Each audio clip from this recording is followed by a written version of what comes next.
players think the fastest way to improve is to copy pro players. Same crosshair, same settings, same plays. On the surface, it feels logical. If someone is the best in the world, then replicating what they do should naturally push you towards that level. But that assumption breaks down the moment you actually understand what you're copying. You're not copying decisions in context. You're copying outcomes stripped of the information that made those decisions correct in the first place. I'm breaking down why directly copying pro players will actually distort your game sense instead of improving it, how it creates unrealistic expectations in ranked environments, and what you should be focusing on instead if your goal is consistent improvement. Because the issue here isn't that pros are too good to learn from, it's that most players are learning from them in the completely wrong way. For context, I'm currently top 200 in the finals, and I've helped my team reach second place across all USA colleges in Valorant. I also won as a solo queue against full-time pro players in leaderboard stacks more than 600 times across 5 FPS titles. What I'm about to share isn't just theory, it's what separates players who plateau from players who keep climbing in ranked.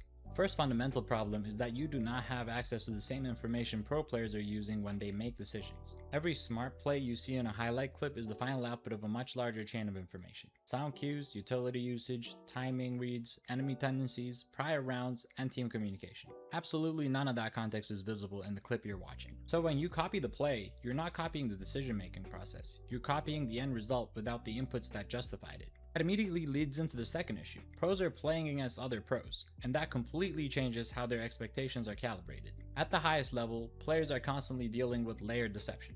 Fake timings, coordinated executions, delayed rotations, and multi-stage setups designed specifically to manipulate expectations. So when a pro makes a read like, "This is a fake reload," and doesn't swing, that read is built on a world where fake reloads are actually a consistent occurrence. Now take that exact same expectation and drop it into gold rank. If you assume every reload could be fake because you saw a pro expected, you're now importing high-level assumptions into a low-level environment. So instead of increasing your win rate, you start losing rounds that were completely winnable because you chose to ignore information that was right in front of your eyes. A simple example is post-plant situations. You hear the diffuse sound, and because you watch pro clips where players fake diffuse to bait swings, you assume the enemy might be faking it. So you hold your angle, waiting for the real commitment timing.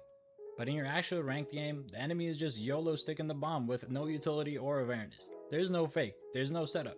And you lose a round because you applied a high level expectation to a situation that didn't contain that level of complexity. That's the core failure point. Copying pros doesn't just fail to help you, it actively miscalibrates your understanding of what situations mean at your rank. Your expectations become too complex for the environment you're actually playing in, which leads to overthinking and hesitation. Another major problem is that what you see from pros is almost always highlight material. You're not watching their default rounds, their disciplined resets, or the hundreds of low intensity decisions that actually define their consistency. You're watching clipped moments where everything aligns perfectly.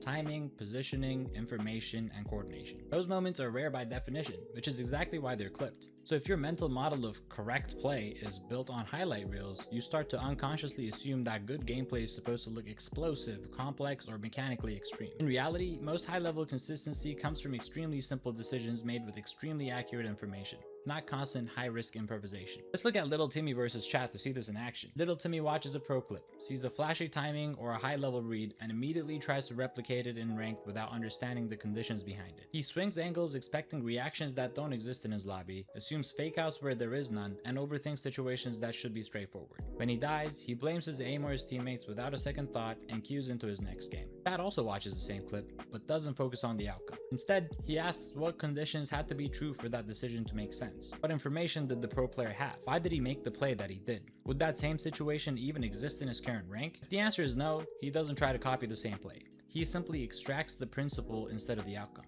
That distinction is what actually builds game sense. Game sense is not memorizing pro plays, it's building accurate expectations of how situations unfold in your specific environment. And if your expectations are constantly imported from a completely different ecosystem, they will never stabilize into something reliable. One of the biggest hidden issues in FPS improvement is that players don't just copy bad decision making.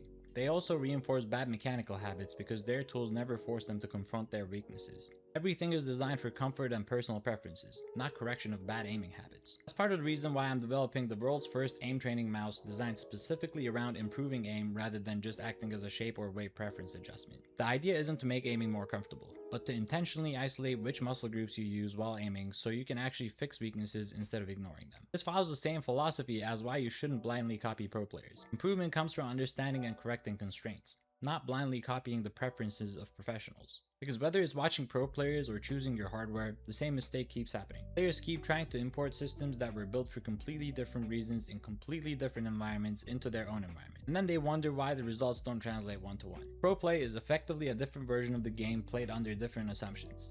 Better team coordination, higher discipline, faster punishments, and more deliberate deception. When you copy it directly, you're not playing better. You're just applying the right assumptions in the wrong environment. That's why so many players feel inconsistent despite making decisions that look correct on paper. There is a correct way to use pro clips to improve, but it has nothing to do with imitation. Correct approach is extraction. Instead of asking, what did they do, you ask, what did they know that made this decision correct? If you can't answer that clearly, you shouldn't copy the same plays. You should instead try to understand what would be more likely in your rank. Copying pro players feels productive because it gives you immediate actions to replicate. But in FPS games, action without the correct context is often worse than just making plays from your gut. Real improvement comes from aligning your expectations with your actual environment, not importing expectations from a completely different level of play. So if you really want to climb, please stop copying outcomes and start understanding the decisions in context. If you watched this far into the video, please consider subscribing. Currently, 95% of my viewers don't bother subbing to the channel, and every sub really means a lot for a channel of my size.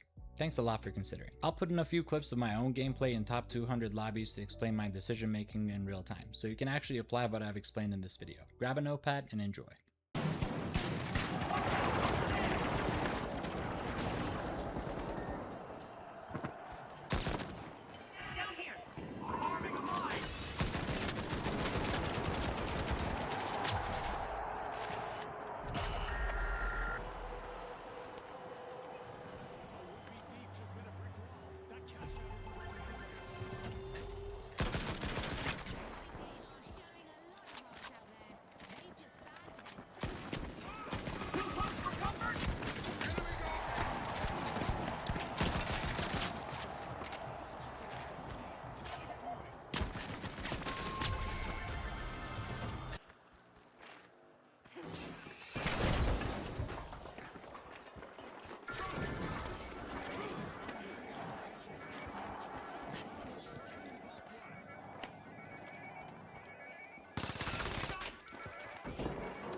Going out.